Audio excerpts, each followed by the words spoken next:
বাগনা বেড়ে দিকা বেড়া না কই যাইতাছিস কো যাইতেছি ডাক্তারের কাছে।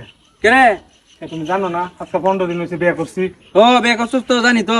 ডাক্তারের কাছে গেছিলাম বড় লয়ে, বুঝছো? হ্যাঁ ডাক্তারে কইছে বউ আমার 3 মাসের প্রেগনেন্ট। আবার কইছে ডাক্তারের কাছে যাইতেছি। জিগামু যে আমার স্পিড বেশি না আমার বউয়ের স্পিড বেশি, এই কথাটা জানতে যাইতেছি।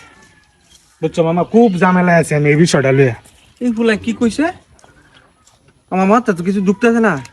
হ্যাঁ কে 15 দিন হইছে বিয়ে হচ্ছে, আবার কইতাছে 3 মাসের প্রেগনেন্ট। বুঝলাম না এর কথাটা। হ্যাঁ এ কি তো কইলো কি তা? মাথা তো ঢুকতেছে না। হ্যাঁ ফলা তো ফাগল হয়েছে নাই তোকে, বুঝি না ফলা কি কইলো।